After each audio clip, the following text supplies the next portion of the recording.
Test, test, test.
Yeah. Yep. Yeah, for quite some time. Can we start, Lee? Or you got that going? Yes. Okay. All right, it is 9 a.m. I'm going to call the meeting of the Codington County Board of Commissioners to order. It is Thursday, December 29th, 2022. And Carol, would you like to lead us in the pledge today? I pledge allegiance to the flag of the United States of America and to the republic which stands one nation under God, indivisible, liberty and justice for all. All right, thank you for that. I would just mention, if you have a cell phone, if you could silence it. If you need to take a call, you could step out into the hallway and do so. And also, we are streaming on YouTube. Item number 2, call for public comment. We will still take comments from individuals via telephone. These are items that are not on the agenda and for information only. The 2 phone numbers are 605-882-6248 or 605-882-6297, and we will address those during the open part of our meeting.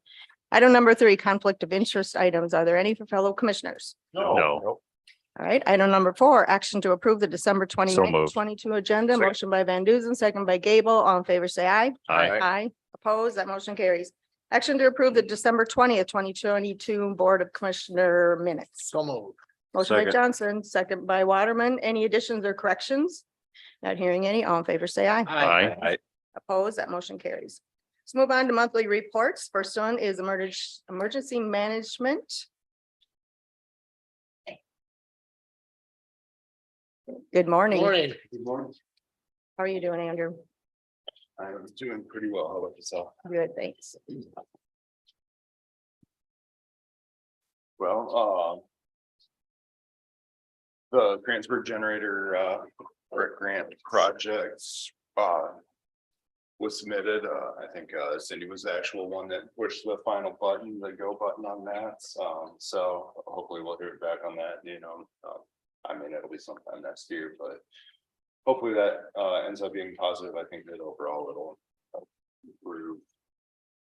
Well, I hope it wasn't dependent on me, because I don't think I pushed the button. I'm hoping first did. We might want to check on it. At least somebody pushed the button. Is it red? November 30th. If I did, I forgot. No, because I was at that class that day and, Okay. well, Sherry said that you, submitted it, like you hit the final submission thing, so. Okay, you better see that. Okay. Whoops, all right. So November 30th and December 1st, Watertown hosted the HC, the Homeland Security Exercise and Evaluation Program class.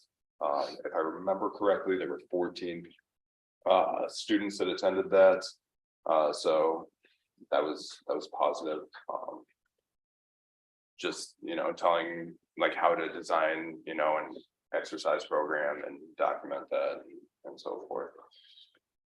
Unfortunately, there were a couple people that were sick in that class, and then, a lot of people got sick, so I ended up withdrawing from a class the next week. But it happens, I guess. It's that time of year. It's really rough this year. Then December 5th, we had the final PDM meeting. The state OEM office reviewed that plan, and on the 19th of December, they submitted it to FEMA for their approval. So, pending if there's no corrections, we have a solid plan that we can use for the next several years. What's the anticipated date? When will that plan go into effect once FEMA? It sounds like we'll have approval in March. March? Like it's probably the soonest we can anticipate that being approved. Okay. And then the week of the 12th through the 16th, that was kind of the first round of, heavy winter weather that we got. So we prepared for the storm, and, coordinated with, the sheriff, and Don reached out, just a lot of collaboration and stuff. Moved this shelter trailer into the extension center, in anticipation of, potential power outages with ice and so forth. Fortunately, we didn't have to use it, and we were able to button all that up afterwards, put all that stuff away. We ran a generator out to the highway shop. Just different things that we anticipated may come up. We tried to find ways to mitigate those potential hazards. And then, twice daily sit reps to the state or situation reports that the state OEM office requested, and Sherry did a great job of making sure that they were updated with what was going on here. We got the emergency management radios, P25, the code plugs put in for the ones that were still needing that. That's still a ways out, but so we're good in our office internally. Search and rescue has 2 more that we're going to do when the volunteer fire departments get their code plugs put in. And I've got channel lineups for 2 of them. 2 of the volunteer fire departments. Need to find out what they have, the other 2 departments have. That way Motorola can build the code plug for the P25 radios to get them programmed, and then we'll be good to go. So We do have about 7 of them in the backup center. room that are going to have to be reprogrammed as we get closer as well. Sure. Just worried about it. And Yeah, we'll take care of that, but it's just our backup radio system that we have over here. and that we were In the planning on basement. doing a couple weeks ahead of the switch being. Yeah, flipped, Yeah, I right? think so. We got a couple radios in there that won't take both sets of plugs, so they'll have to flash those and then reprogram them as it gets closer, so. There were 2 requests for search and rescue assistance over the last month. One, I got a call at about 11 on the night of the 17th to have them leave at 6 in the morning the following day. So I touched base with Larry and Jamie, and we came up with a plan for that one. And then on the 2nd, we were paged out on the 18th. We searched on the 18th and then went back out on the 19th. So unfortunately, those were both recoveries. Then on December 21st, I officially requested the extension for the May 12th storms. Because the debris pile hadn't quite been able to, with the winter weather, it kind of got pushed back a little bit. No issues there, so. And then yesterday I learned about an FCC renewal coming due January 3rd. So I haven't had a chance to look at it yet. I was talking to Terry and then ran out to Henry. So I just did all of our licenses, Okay, so if you yeah. need help with it, let me know. I do remember you saying that, so So we know how to do I haven't it. had a chance to look at it, but I might be calling you on that, All right. so. Other than that, I mean, it's been a little bit of a rough month for maintenance, but we're working through it.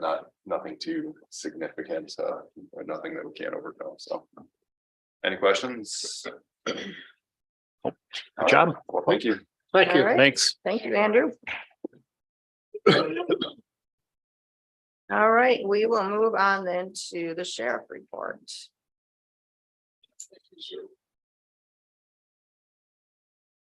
Morning. Good morning, Brad Morning. and Matt. All right. Insert your mic on there, Matt. Insert mic on. There you go. Get you guys some reports here. So there's no shave December.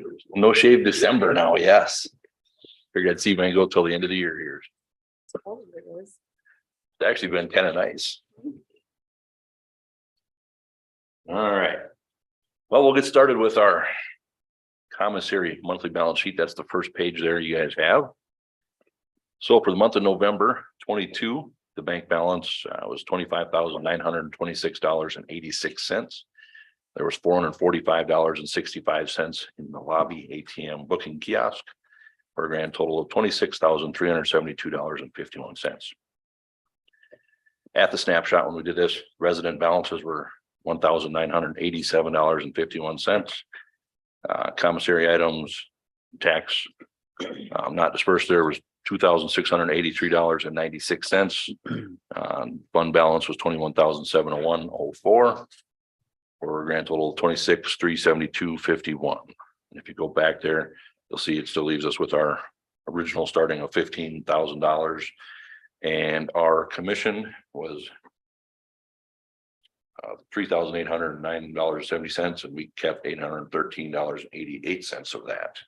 So jump to the next page.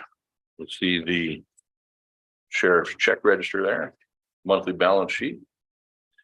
End of November 2022, $7,507.25. If you jump down, you'll see we collected $8 in copy fees, $6,234.75 in sheriff's fees were collected, and $375 in warrant fees collected for a grand total of $6,617.75. Brings our bank balance back to the $889.50. You go to the next page there, you'll see up there, Lee's got it pulled up on the big screen. If you can, there you go. People can see it a little better. Some sheriff's office activity, the month of November. Sheriff's office responded to 548 cases and calls for service. 23 accident reports were completed. 69 warrants were served. 151 civil papers were served, and 3,736 transport miles were transported in the month of November. Scroll down to the middle of the page there, you'll see some jail activity. Our monthly ADP for November was 54.5. Our high ADP was 61, and that was on the 30th. Our low ADP was on the 19th, and that was 50. We had 21 people on the Scram bracelet, which is part of the 24/7 program. 8 people on the remote breath, 34 people on the twice daily PBTs, and 38 people on the twice weekly UAs. 1 person on the sweat patch, for a grand total of 102 people on the 24/7 program. And we had 215 bookings for the month of November. You can see that was up a little bit from the last couple months there, last few months. So another little thing I've been kind of keeping track of is, since the Human Service Agency's been working on their remodel, the detention center has been holding people that need to go to Yankton, the kind of the one stop before here and there for mental health treatment. It's not something we like to do, but we've had 10 people last month that were held without charges in our jail, awaiting to the process to go get mental health help. So that'll be Just sorry about that. That's not shown in the ADP. that is not that's not an ADP, is it? Yeah, anybody that's in jail. Yeah, they're booked in, so it would be an ADP. So So was and that's shown kind there. of So what numbers we were were- looking at before we had the safe. We're room. down, Our bookings are up, but our ADP is down. that's good. Yeah, like I say, Before the before we summer. had the safe room, so these 10 people would have been able to go over to the safe room unless they were very causing issues and breaking things or something bad. So Right. Is there any word on when they're gonna get that project done? I haven't heard a latest update of when it's supposed to be done. I know they were having issues with roofing materials and roofers and builders and getting supplies. Seems to be the common thing with a lot of things. So getting stuff. So I don't have a updated time on when they're gonna get that, but that'd be nice to get up and going too. Nice to have maybe Carrie come and give us an update after the first of the year on the status of that project. Yep. All right, if you scroll on down, we'll finish up here with some fees. Out of county contractors, we collected $10,880 month of November, collected $4,590 for work release fees, $5,328 for 24/7 fees, and $4,412 in scram fees that were collected month of November. Any questions there? All right. I had one thing I just figured I'd kind of touch base on. We've had a lot of winter weather here the last couple, 3 weeks.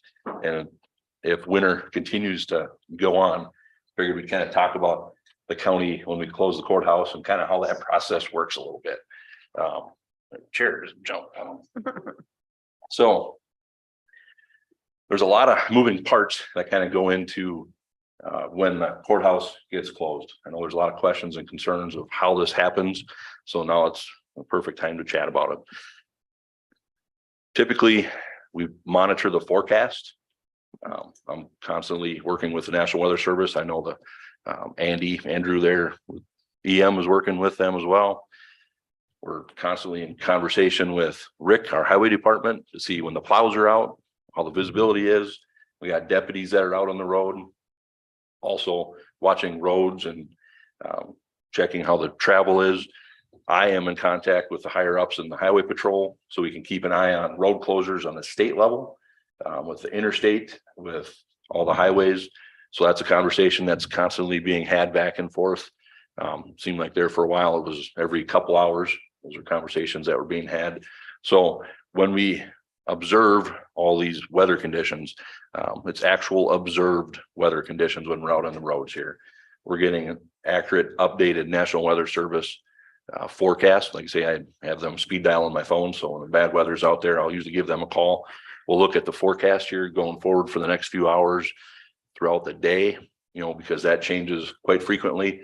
So all these things actually come into play, like actual observed road conditions, the weather, the wind speeds, the snow, the incoming snow, before anything is made. It's a collaborative decision. We kind of make it up with Rick and what he's seeing, Andrew, Steve, whether or not the courthouse can be open, whether they got the sidewalks plowed. We're talking with the courts. There's a lot of moving parts that are happening when these decisions are made. This gets brought forward, and I know Myron was the chair for a while, and we worked with Myron and worked with Brenda. I know that's a tough decision on your guys' part when you guys have to make a closure of the courthouse. So they're taking all this information and recommendations from the team of people that are putting this forward to go up to them. And they make that hard decision of whether or not we should close, we should stay open, because it is the public's best safety to, that's what we're looking at. So. Yeah, I would add to that. Sometimes, it's not always. You don't have a lot of forewarning on some of these things, and that happened to us last week because they were going to start closing the interstate, so things drastically changed. So it had to be kind of a on the fly sort of thing that all of a sudden it's like, okay, we want to get our people home before it gets dark. The winds were picking up, and so, sometimes there just isn't a lot of advanced warning on this, so. Yep, There's a world of difference between town and rural. Mhm. absolutely, You bet. absolutely. Yeah, maybe fine in town, but not so good outside the city Yeah. limits. So, And vice versa. Sometimes Right. the roads are worse in town than they Yeah. are in the county Yeah. as well. So Yeah. there's many, many different factors that are at play when those decisions are made. And like I say, they're not easy decisions to make. I know you got Rick and Steve and Andrew and everybody here. It's not a fun decision to make and put together. So. Right, because in our policy, it does say, and it is the intent of Codington County to remain open at all times during business hours, however, in the event. So, it is, we don't like to just not take this lightly when we're closing down, so. Do we have any, I know back in the day when I was making the calls, we had some issues with state employees would have to be here, county employees work. Well, it's If usually it's the the other way opposite around. way. The other way. Yeah. Yeah, Yeah. yeah, the state's been. Yeah, We still have we state- usually close before we do. Yeah. And it does cause confusion Yeah, with the It radio does. stations who don't understand that we are two separate entities. Mhm. Yeah. I Oh, did is there call a not? Radio station one day last week and tell them, no, the courthouse is open. Yeah. Because they announced on the news that the courthouse and state offices were closed. Yeah, I think it was Wednesday, but yeah, I did hear that too. we took, we heard it, took care of it. and the other part is to get the parking lot kind of cleaned out, so you can get somebody in here. And so we gotta work with Steve and his crew. Yep. And so it's, like you said, a lot of moving parts. A lot of moving parts. Yeah, there are. I just figured I'd share that. I have a feeling we're gonna have a long winter going forward. Yeah. Hopefully You not. don't have to, Hopefully you don't have to remind us. Right. it's behind us now. Policy, there is a section that if an employee does not feel safe coming into work, they are allowed to use vacation or sick leave. Or To stay comp home. time, yeah. Yep, They to stay have home. that They have capability. that option Yep, for themselves. Yep. Good. yep. Just All to right. give a quick example on what you just said about county versus city sometimes. The other day when the temps reached 31 degrees and everything was melting, well, about 7 o'clock that night hit and our 911 center took 5, 6, 7 vehicle rollovers out on the interstate within a 10-mile stretch. And many of those were people that were just over driving the road conditions that they didn't know that it had iced up. I mean, so it's that quick. So we got to be careful. Yeah, That interstate's a different beast all in itself. It is.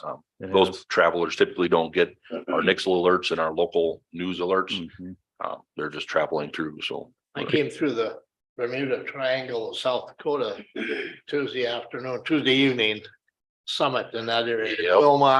Wilmot and Summit, and it was nasty. And there was a lot of stuff upside down in the ditch, Yeah. and they were just overdriving. It was a tough deal because it was dry pavement for a half mile, then all of a sudden, boom. There it And it is. was slush and ice, and it was bad. Yep. Some bad rollovers too. Yeah, So be careful out there. be careful, drive safe, Yep. slow. all right. Is that all for your report? That's all I got. We'll Report. Go ahead and take up item number 7, action to approve a no correctional health care agreement. I know this has been something that's been in the works. You guys have been working hard on that, and it's been a process. So Well, go it's, ahead. beginning of December, like I say, I'll just give a little recap. Beginning of December, our current correctional care company, MenCare, gave notice that they are going bankrupt and they are going to be closing doors. They gave us a little bit of a time window, depending on whether staffing will still be here or not. Their nurse had quit, is no longer working for them anymore, which they cannot fulfill their contract anymore. So they gave us a letter saying that they are officially going to be done December 31st here. We've been working without a nurse and they've been giving us care over the phone and however we need for the time being here. So.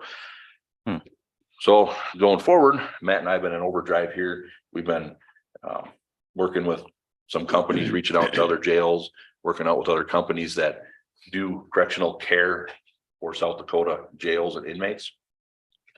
We've there's not a whole lot of companies out there that work in South Dakota for correctional care. We reached out to two of them. One company was based out of Sioux Falls. It was a smaller company. They do it just for Minnehaha. They came and visited with us, and they think we need to have 24/7 hour nurse and doctors, and a little bit different than What? That's the thought we were looking at there. No. So their philosophy is a little bit different than kind of what we're looking at. We reached out to this Advanced Correctional Healthcare. It's a larger company. They have 350 jails across the country. At any given time, last month they said they had around 34,000 inmates on their average daily that they're overseeing across these 350 jails. So it's a larger company. They try to strive to keep up with the NCCHC, the National Correctional Healthcare Guidelines. So that's something that we like to. So we got some numbers from them. They are a little bit higher. They're about 23% higher than they were at what we budgeted for, I should say. There are some things in here that look a little bit better service than what we're going to be getting. Part of that is the 4 hours of mental health service that we're going to get a week. Right now we have the inmates like to call it doctor in a box. It's the iPad, the mental health, we'll see, which has actually been a great help. They're going to actually have this service in person 90% of the time, depending on weather and all this and all, a little combination of both, but actually having someone in-house that can come in there and do mental health with them.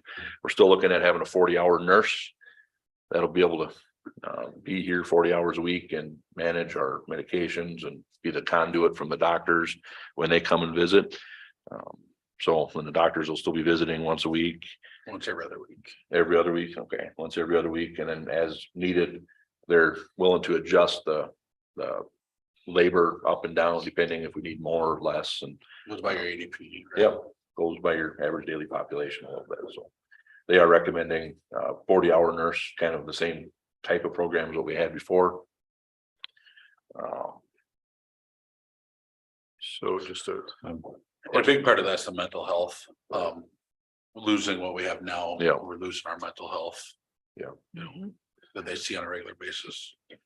So what, you mean that, okay, go ahead. what do we currently have as far as mental health?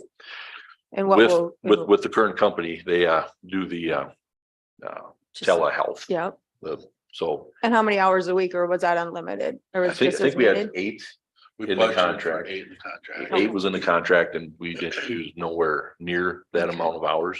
Right. I would say it was like 2 to 4, maybe. Yeah, 2 to 4, depending on who you have and how Yep. they are and stuff. So this proposal would allow us 4 hours a month then, 4 hours a week. A Yeah. week. or 4 hours a week? Yeah. And we Okay. still have And so- HSA for or like the suicidal, the ones that get committed to HSA. For our qualified mental health HSA. professional that each company needs to get committed. This is like ongoing counseling and Yeah. stuff. Right, And yeah, this is live, it's not tele.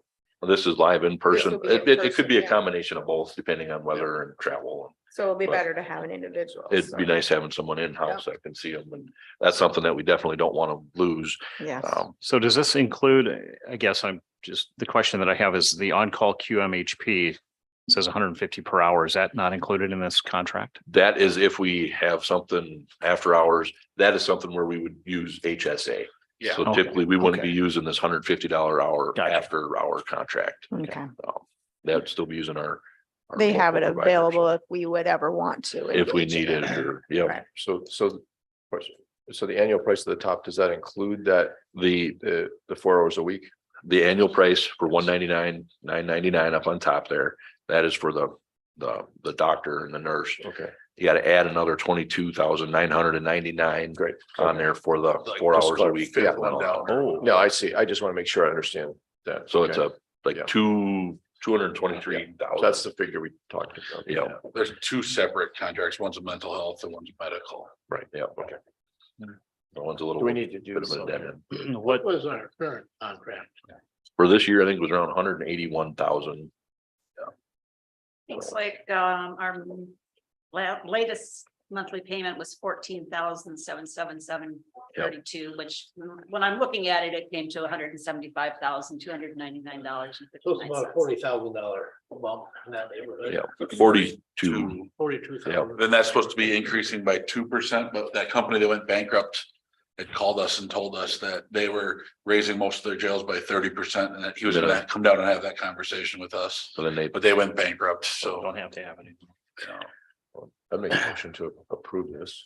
We have two separate, so do you want them taken separately, the mental health and the nursing one, or how do you want? I would just say it's one thing. I recommend I want the mental health for 22,999, and I want the nursing one for 199.99. So they call it an addendum to the contract. You So just take them all in one motion. Okay. yeah. That's what I meant. I'll Yeah. second his motion. Okay, we have a motion and a second. Is there any other further discussion on this? Just so we talked about this, the increase not being in your budget for next year. You mentioned that. It is. So Yeah, this large of an increase is not in the budget for next year. There are some things that this company can provide right now for pharmacy. I reached out to a couple jails that have a similar ADP that this company has, and their pharmacy is considerably cheaper from what they budget to what we budget now. So some of that has to do with the company that they use. They take returns and they work a little bit better, and there's also a significant price reduction in the. You're thinking you're gonna be able to make that up in your So- budget then? Not the whole 42, but I'm hoping half of it, maybe somewhere in there. And like I say, some of this is depending on whether or not we have any large medical bills that have to go outside the jail. Do we need to amend the budget then? Yeah, there's commissioner contingency that could be Yeah. used at the end of the year. Yeah, Yeah, yeah. So, and yeah, I hopefully, like I say, the last few years, we returned a bunch, and hopefully we can keep it down there so we don't have to. So right. I just would like to add that I think that how the system was working very good, for your department. And I think it cuts down on transfers to Mhm.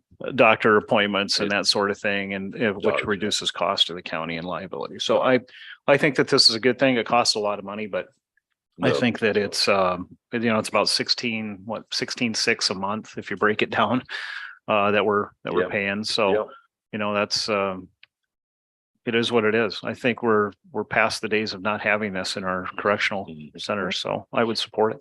I think also just on the fact of liability reasons that we have this in-house health is important because, we've seen previously what that could Yeah, turn Matt- into. So, Matt and I were just talking about before this, option 2 is the correctional officers going back to being nurses, and are you sure you're really hurt?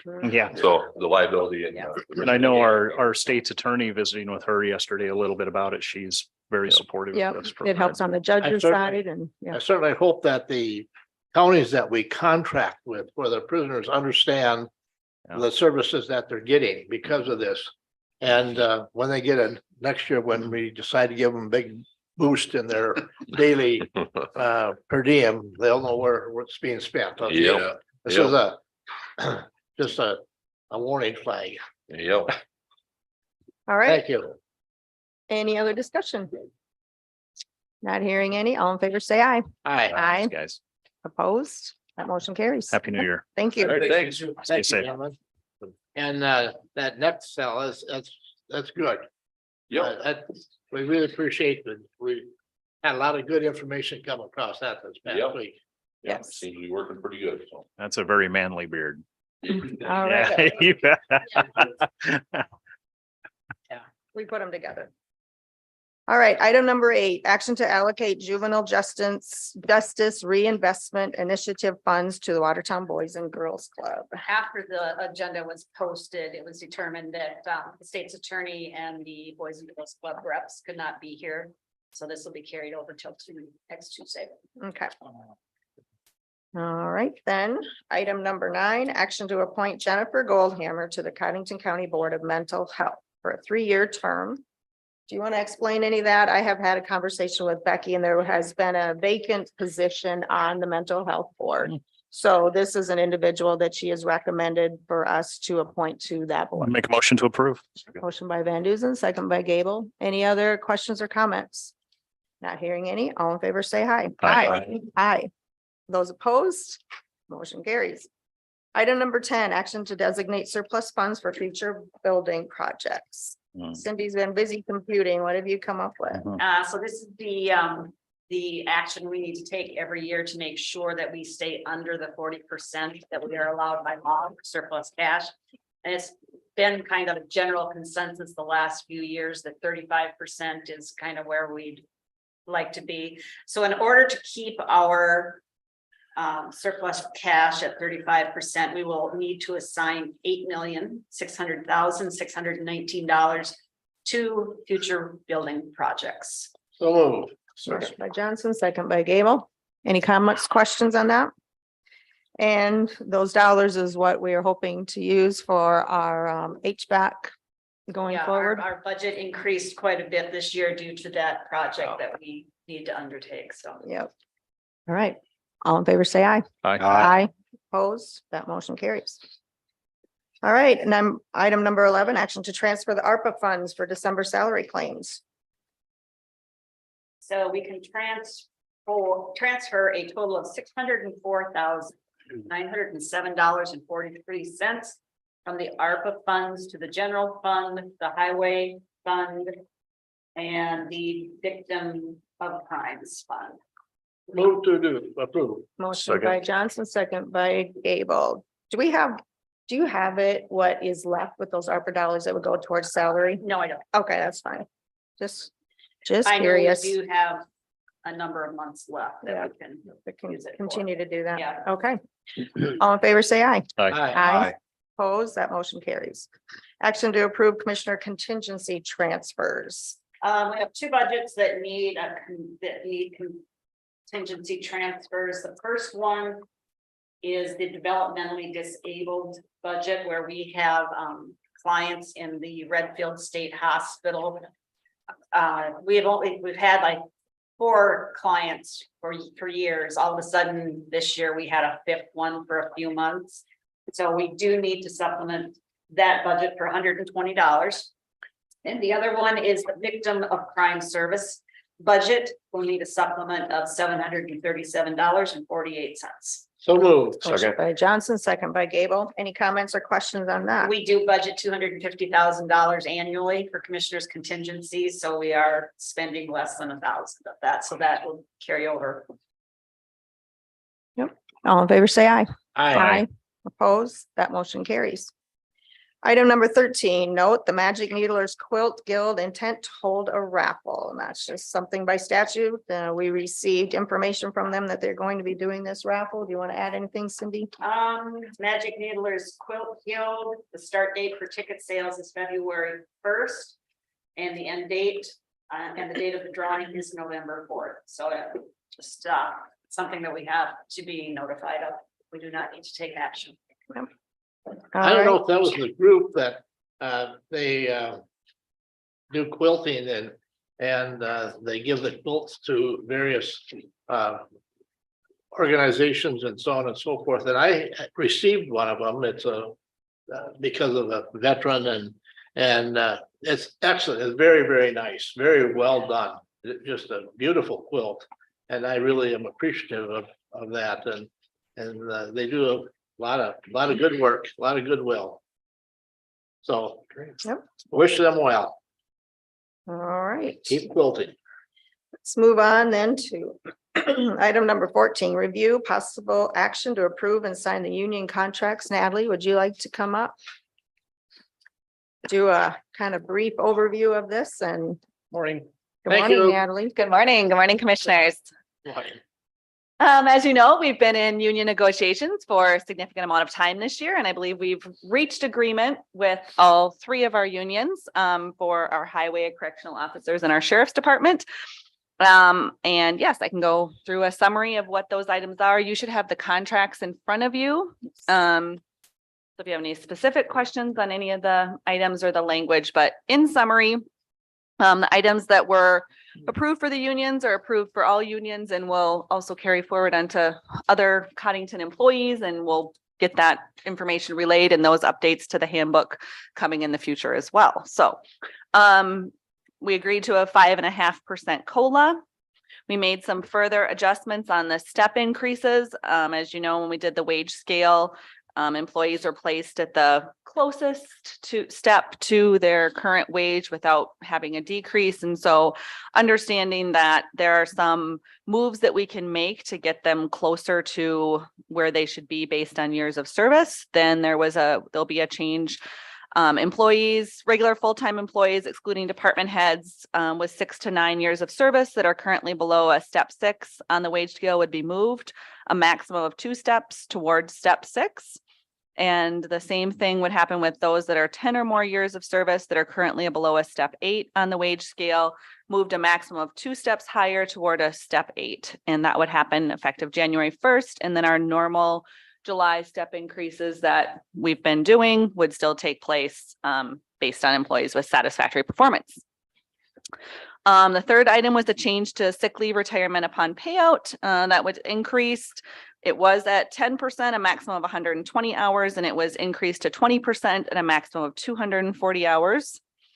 We also added a sick leave payout upon resignation that doesn't qualify for retirement for those employees that leave the county in good standing with 10 or more years of service would be eligible for a 10% payout up to 120 hours of their sick leave. And there is a definition of what good standing is and includes obviously giving good notice and leaving voluntarily, things like that.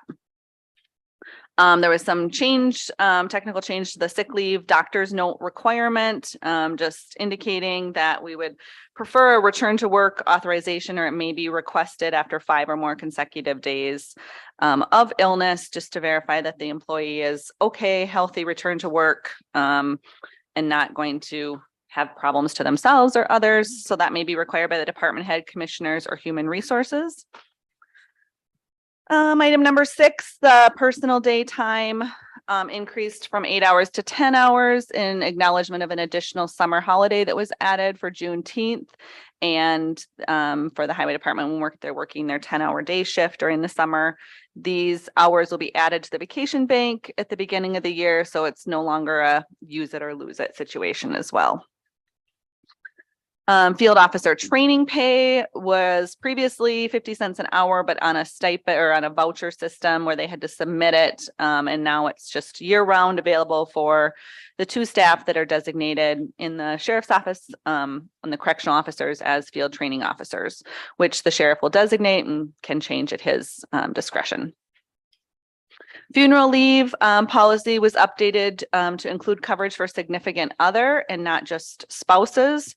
So previously the definition included spouse, and now there is a language added that defines what a significant other is and allows some additional coverage for that, and then just clarifies the amount of hours and days that can be taken based upon those. We have some staff that are working 8-hour days, some staff working 10-hour days, some staff working 12-hour days.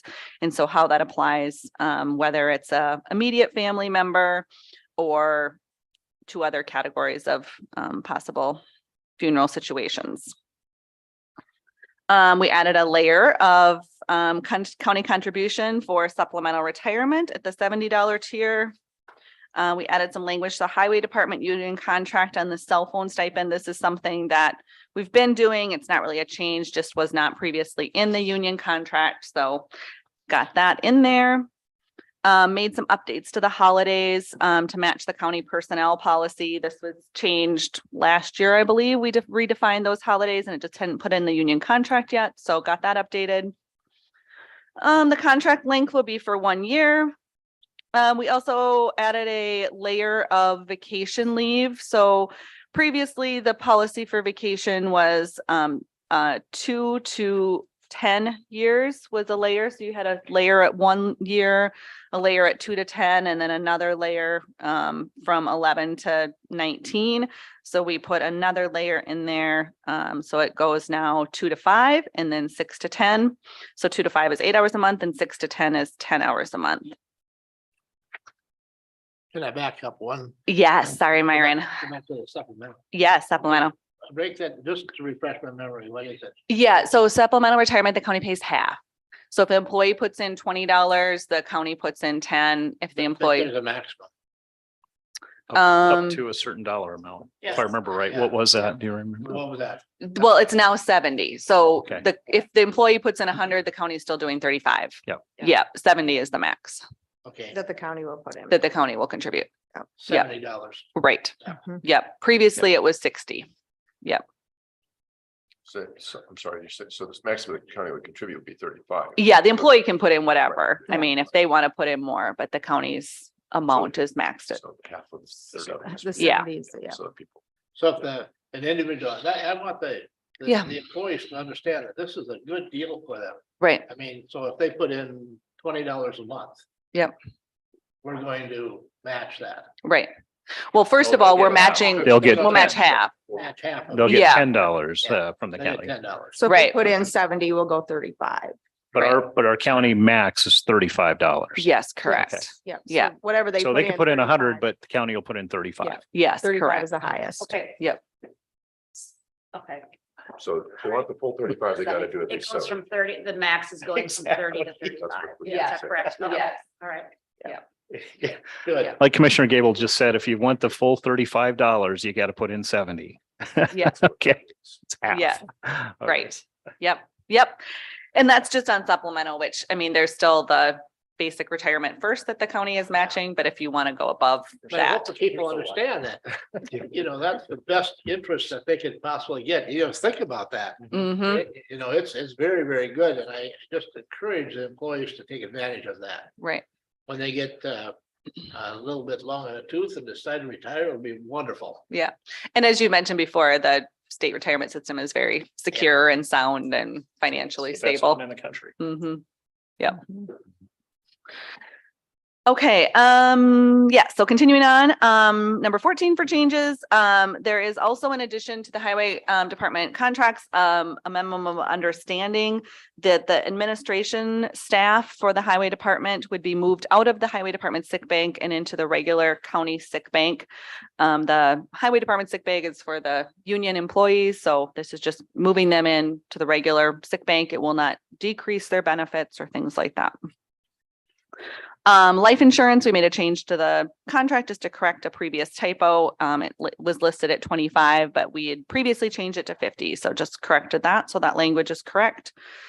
Corrected language in the jury duty section to match the county personnel policy, as this was previously also done to guarantee wages when serving on jury duty. And a uniform allowance increase for the highway department as well, which went from 200 a year to 300 a year. So lots of great additional benefits for the employees and, do we need, that's a really good summary, by the way, so. yeah, So do we need to approve each contract separately? All right, so the first one we'll take up then is the Teamsters, local union number 120. which is The the correctional promotion of the officers. correctional officers, yeah. Make a Yep. motion to approve. Motion by Van Duzen, second by Gable. Any comments, questions on that? Hearing none, all in favor, say aye. Aye. Opposed, motion carries. Okay, the next one, we'll do the highway. ASPE, Motion to approve. motion by Gable, Second, second by Johnson. Any comments or questions? Hearing none, all in favor, say aye. aye. Aye. Opposed, that motion carries. So we just have the last one now, which is the Sheriff's Association, the deputies. Motion to approve. Motion by Second. Gable, second by Waterman. Any comments or questions? Not hearing any. All in favor, say aye. Aye. Aye. Any opposed? Motion carries. Can I just add a comment? Yes. Madam Chair, Sure. I'd like to thank Natalie for her work and all of the bargaining units of all the units of all the departments that we worked with. It was a pretty smooth process this time around with a few hiccups here and there, but for the most part, it went pretty smooth. So we're glad that we were able to get those completed. So thank you. Thank you, Trey. Yep, it has been a year for Natalie, that's for sure. So, Well, when I say smooth, it's smooth on our end. yeah, yes. That's the goal. Not necessarily on your end. but we're smooth, This year than normal, but Probably a good time to but we got them settled. thank all of our employees too. Yes. I mean, I know it'd be nice if we could give them more and more, but we have to kind of keep track of the budgets and take care of our end of the deal, but we appreciate everything they do and we hope that they'll have a good year. We have great employees here at the county, Yep. so. Yes, appreciate all of their hard work and diligence, that's for sure. Thank you. All Thanks, right, guys. thank you. We'll move on then to item number 15, discussion possible action to approve COLA for employees, the employee 2023 COLA wages for wages, which we have determined as being 5.5%. Move to approve. Second. Motion by Johnson, second by Waterman. This Waterman. is what I heard. Okay. Comments, questions on that? Not hearing any. All in favor, say aye. Aye. Any opposed? That motion carries. Item number 16, discussion possible action to establish a process for future RAFE funding, which is the Rural Access Infrastructure Fund application and grant process. Do you want me to start that? So I guess, yeah, you go ahead and start the conversation. Yeah, okay,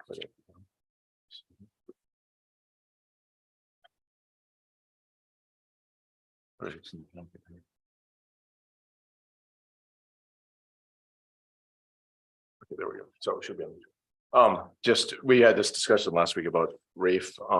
I had started working on a new application form even, but I don't think we really need that. Rick just kind of explained to me that all that information is clearly in the inventory already for the small structures and culverts. So what you see in front of you is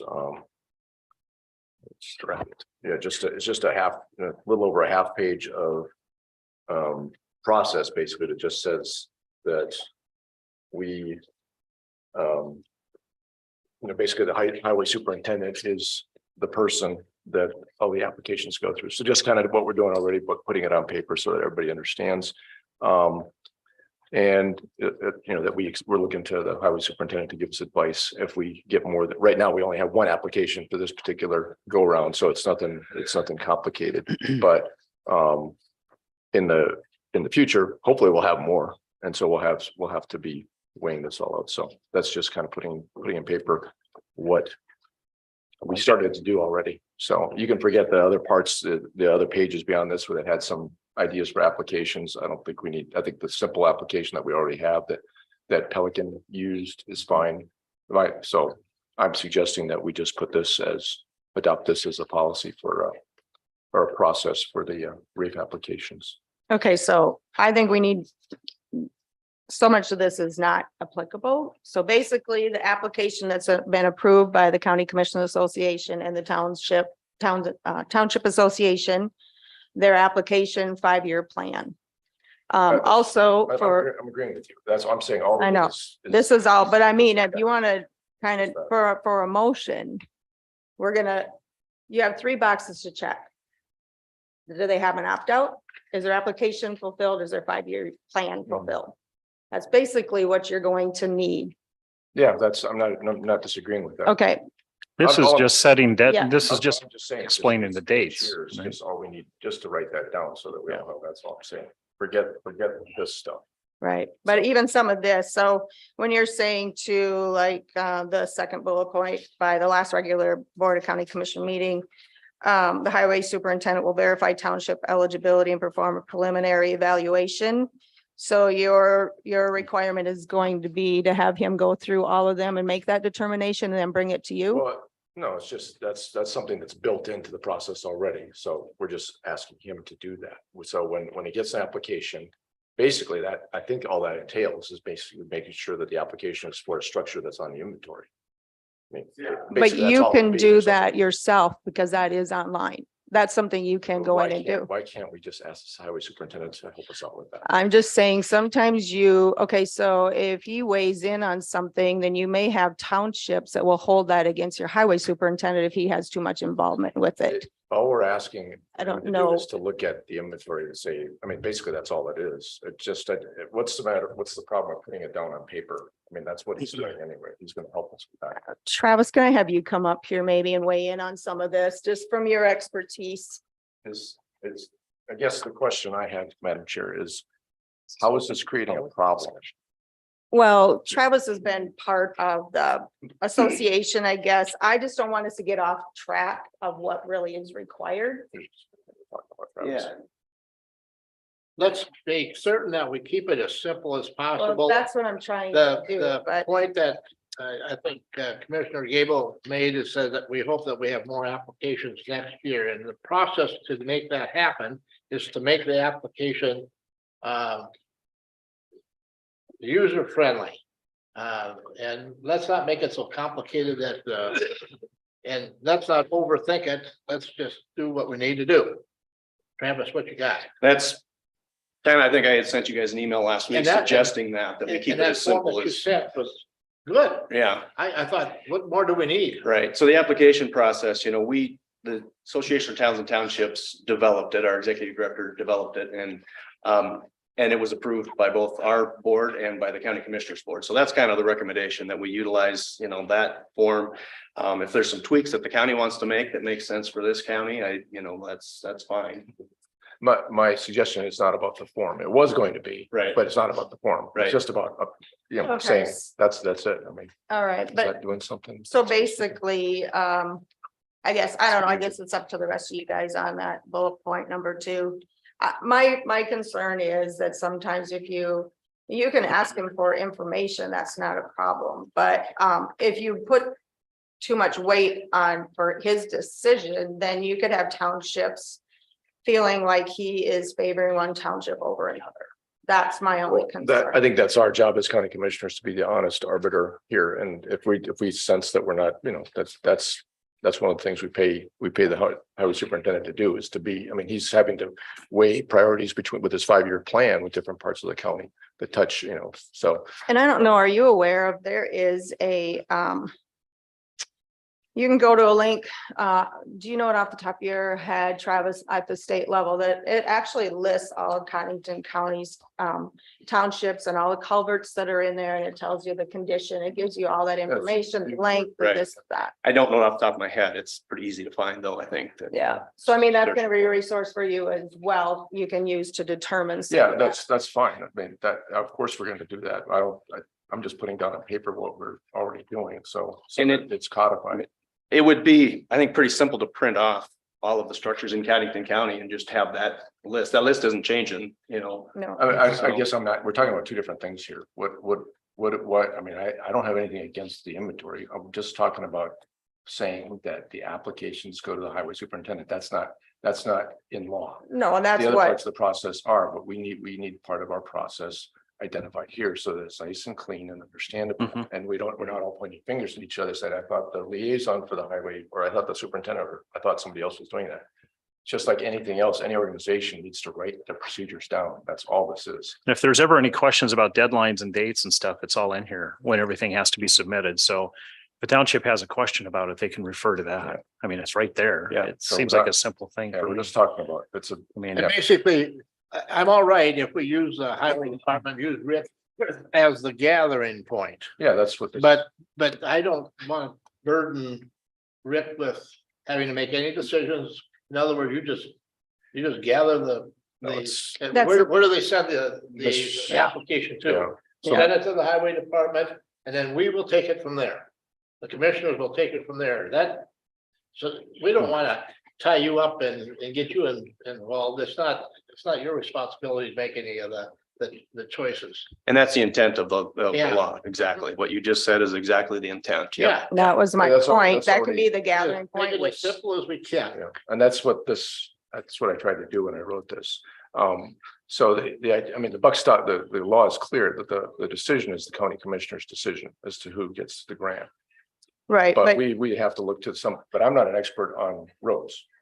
Or culverts or small Right, structures, right. so I'm not an expert. So just like we have the expert in law enforcement is a sheriff, the expert on prosecution is a state's attorney. The expert on roads is our highway superintendent.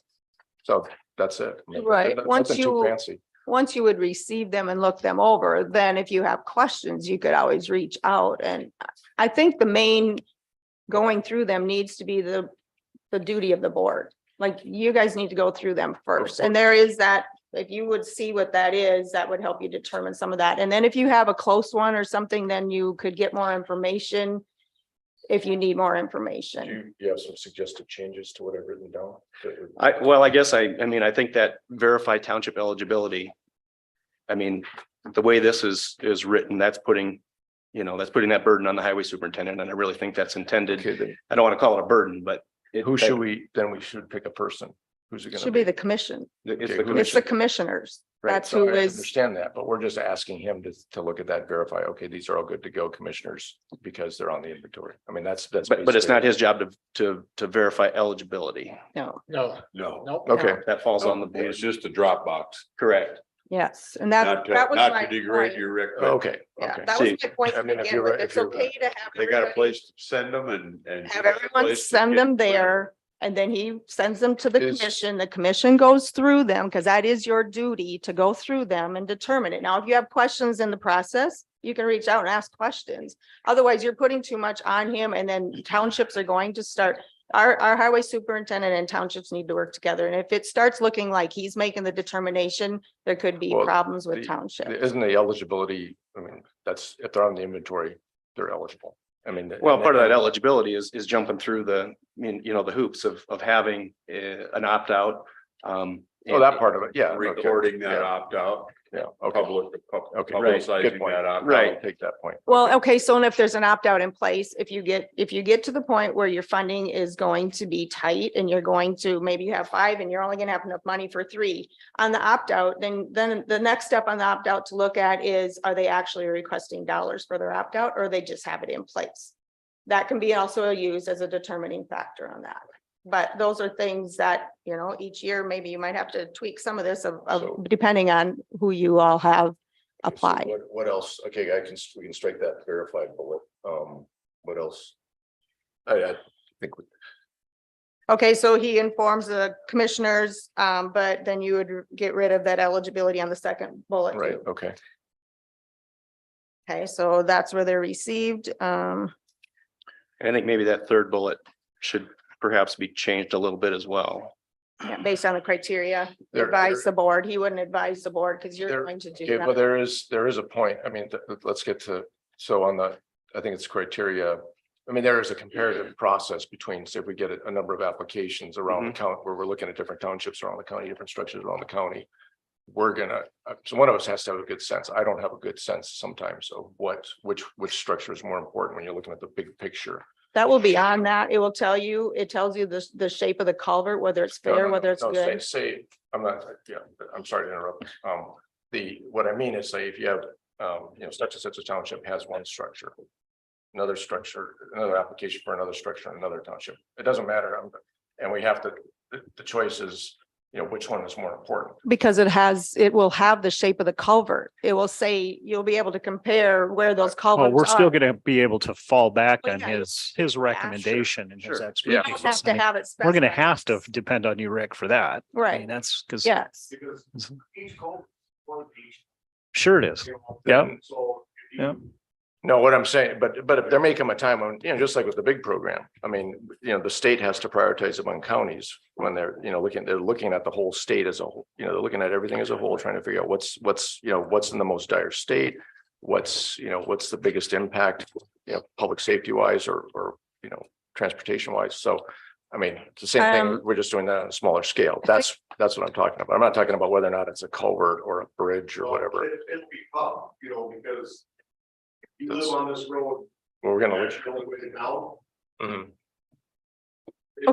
It'd be tough to make that decision from my point. Yeah.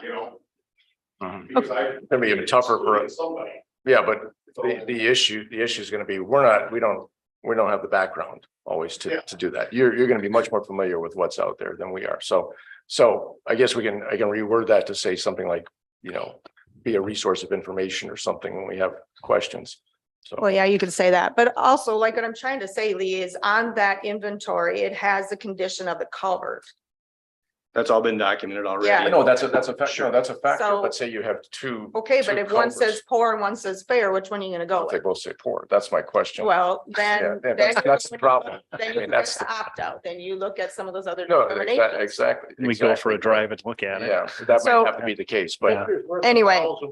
Yeah. Okay, You so guys some of aren't these things tracking. we're I don't know what striking. I'm saying, but- Okay, so in the second bullet, we're getting rid of the first one, the first point, the second one, inform the board, we're going to strike and their eligibility, just let you know Yeah, it's why don't received. why don't we try, I mean, I'll redraft it for next week. We don't have to, it'd be better to see exactly what we're doing than us try to, but yeah, I'm taking your input now so I can fix it. But just so, What are you saying, Lee? I don't think- Understanding you. no, what I'm saying is. I think if we just strike these, we can still make a motion. You can just rewrite it. If you're taking this stuff off and taking it out, you should be able to. Well, I have a question. Yeah. Yes, go ahead, And we've Commissioner. got it filled out this form, sitting in the corner. How did you find it to fill out that form? After 2 years and 3 or 4 meetings and getting help from Brenda and yeah, it was a new process. But I guess I didn't. I don't know. I meetings and so on. It was hard to get. I kept asking, "What do you need?" You know. Yep. Then once I found out what we needed, we got it. Yeah. And so that was part of the state. We were waiting and waiting for them to come up with the application and the 5-year plan. So then the association took that initiative and came up with this application and 5-year plan, which then the County Commissioner Association adopted. So that's kind of what the holdup was, because that didn't even happen until Right. this summer. Yep. Like, so it was really late in the game, and then everybody was kind of on fast So one forward. thing to that, the time. that I do like about this, Madam Chair, is the dates, Lee. I like how you have that outlined in here, the deadlines for the townships and stuff. I mean, I do like that part. And that's already been established on all that, It- it- on the so application. I know. It's all But out there. specifics on, like the last meeting of the month or something. So like that. bottom line. Anyway. Been a lot of talking here, and I'm not really sure I'm keeping up with everybody's talking. But bottom line is if we can use the application that been approved by Towns and Townships Association and the County Commissioners. And it's a 1-page form. So if they apply using that, and then this is the criteria that they need to meet. It's listed and spelled out pretty well on this first sheet here. Right. And then the collection point will be the county highway department. And then Yep. at that point in time, they will be forwarded to the county commissioners and we will go through them We will Yep. review them. one by one. Yeah, one, so if you take a look, I basically crossed out the stuff I think we talked about. I there. can't see up there. Yeah, it's Yeah. hard to see. Well, So, it's but really- just kind of make sure, so the first and third bullet and then the end their eligibility part on the second bullet. Yeah. And then you can actually just put that the bullet that remains, just add that to the upper bullet there. So it just would say the superintendent will inform the Board of County Commissioners of the applications Yeah. received. And then, so the one date that's significant, we're setting in there, that's not in the law, is that we ask them to do that by the end of November. So that gives us a month to think about it, basically, or, roughly a month and a half to think about it. So that's our date. That's a deadline that we're sticking in there. Right. So that's probably the only exciting part of this then. And I don't know why you have to wait till the last, because their deadline is October 31st. So you could have it the beginning of Yeah, hopefully, November. yeah. Just So I saying, wouldn't this- say last. I would just say once past the October This- 31st deadline. This is just so we don't forget. Hopefully you can do it sooner. There's nothing to prohibit you from doing it sooner, so. And it wouldn't hurt any of us commissioners to get in our vehicle and drive out and look at some of these locations and get your feet wet. Mhm. And see what we're looking at. Just the other day, not too long ago, I meandered around in one of these culverts and Rick is familiar with the one I'm talking about, and we realized that don't need a new culvert, all we knew is clean the sucker out, and there's a lot of things that we can find if you get out of the vehicle and get down in there and look. But clean the culvert out and it probably will suffice for a long time, right, Rick? All right. So basically, I think I'm okay with that. I'm just on the application part. Did you have that with the one, just get rid of the one that you included then and let them Yeah, use the that's other fine. one? I'd say, Um, I need to change that one too, so. Townships will use the most current version of the Codington County Rural Access. So whichever one we want to adopt, which would Oh. be the Townsend Township, if they want to go on. I think we're already using that one, so we'll just, Add that in there. I don't think it needs to. No, I just because say, that's the one that's approved. So. I think I'll just say should the be most fine. current version of No need to of reinvent the the wheel. rural access infrastructure grant Yeah. application So- like that. Yeah, take that out. Otherwise, then I think the rest looks okay. You can rewrite it after, but I think we can go ahead and move forward to adopt this at this point. I don't think this has the word Codington County in that. In the title of the form. No. I think it's- And I appreciate what Pelican, John, you did, and it's just an example of what you gotta have someone on that township board that'll take the bull by the horns and do it. That's what we don't have in most townships. And so I appreciate, John, what you do in those efforts. All right, so with those strikeouts, is anyone comfortable enough to make a motion to adopt? Then what is up I there? can see it, so I can make the motion because I can see it probably most clearly because it's on my. Yeah, I've been crossing it up, but okay, motion by Gable. I'll Got a second. Second by Van Duzen. Verified township eligibility, you're gonna get rid of that The whole whole part, board's- I'm right? sorry, yeah, Yeah, I didn't mean to do that. I'd like to see it, I can't read that thing up there backwards or whatever here. he's taken off everything that There you go. should be I'd like fine. to see it hard copy before I voted on it, to be honest with you. Well, We can do it, I mean, it's either way. You can do it. Yeah, it's, you can do it next week too. Oh, it's all right. The things that are taken off, do you want me to line through yours, Myron? I mean, seriously, I can just line. through. let him just Yeah, mark it up. yeah. Just so you can see. I can't Yeah. read upside down. I can't read looking at it sometimes. I can read it to you if you want. That'd probably be all right. Yeah, Thanks. yes, thanks, Travis. Thank you, Travis. Yeah. Yeah, there's a tremendous layer. Yeah, that's, there you go. Oh, that's kind of, Yeah, I was kind of cheating. on it. Mm-hmm, looking at mine, yep. All right. So we have a motion and a So- second. We had a motion and a second. So whenever Myron is ready, we will vote. I'm ready. You ready? You good? I'm good.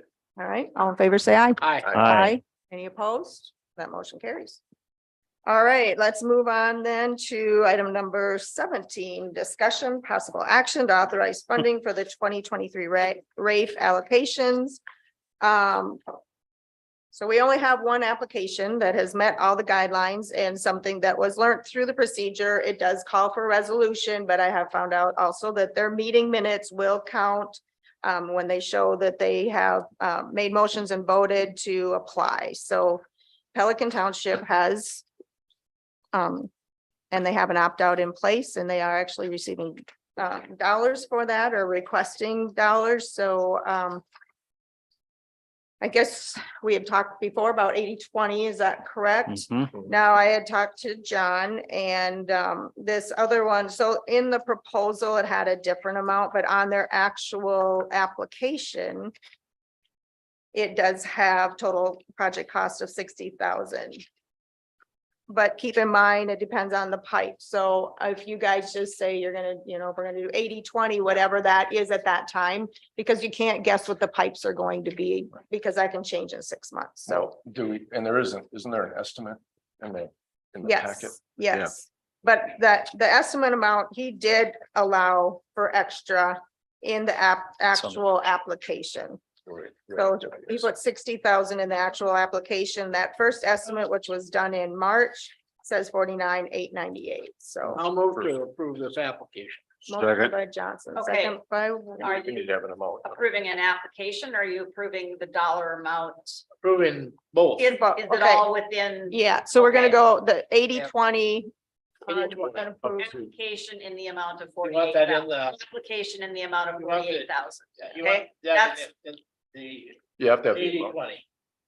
I think 80, I don't know if they can put an actual, if it changes, if they go 80-20, is that possible to do that? Yeah, I mean. I would say 80-20 and not put a dollar approve the amount on. application Oh, with yeah. an I would just put 80-20. an 80-20. 80-20 In split. the motion. Yep. Okay, Well, And we, okay. whatever the cost of the culvert is Yeah. gonna be, that'll be 80-20, Yeah. Okay, all right, because we just had the one Don't we application need- this year.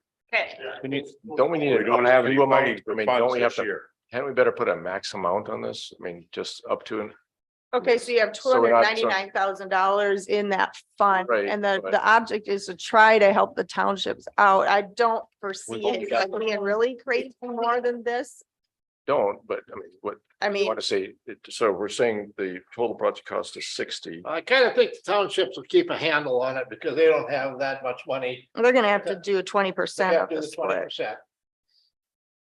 One thing on the culvert Hmm. is, and that's a big chunk of Right. that quote, is when this proposal was gathered, he said the contractor, Joyce, would pay for the culvert.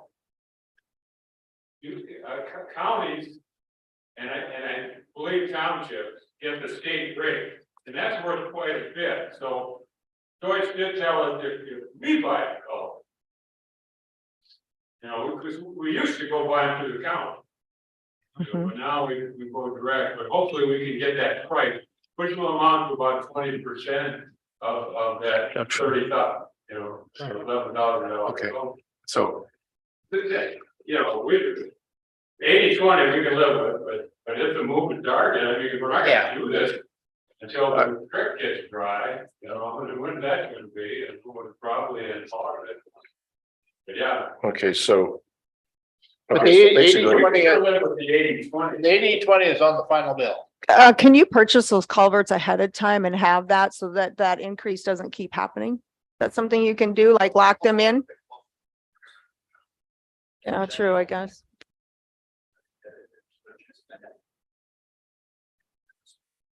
Oh, so it might be better to hold off. Okay. It fluctuates so bad, somewhere they had to go get it. Unless things fall apart.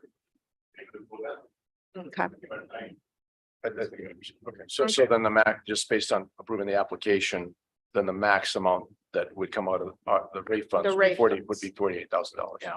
That would be the maximum, because that's 80. Now, when they get done, they'll At have this to submit price. documentation. That's if right? it's at 60,000. If it, then maybe we need to come back and talk about it if it does, if it goes beyond that. I mean, because we're talking about, I mean, that's what we do when we deal with Based other on an bills. estimated cost, Yeah. project cost of $60,000, Right. 80-20 Yeah. split, So, is that? Yes, I mean, that's kind of how, I mean, it's taxpayer Okay. money. it's an so- estimated because, yeah, it's an Yeah. estimated cost. But I mean, I get- Okay, so So if it then, changes, they'll have to come back for the board. to Yeah. revisit it. I get it. But that's what the application's for, though. John? Just the mechanics of writing this check. I mean, who's gonna write the $60,000 check? Well, I guess, Somebody suggested that we prepaid toll. Right. no, what, I think. 40,000 and we're only responsible for 20. But I mean, we're gonna write two checks. I mean, the way we get, when we get a grant, we'll get it from the thing, goes into our fund at the county level, and then we write the check. I mean, so wouldn't it be a similar thing with the county transferred to the Right. township and, I'm just talking the cash flow. Yeah. Right, right. Yeah.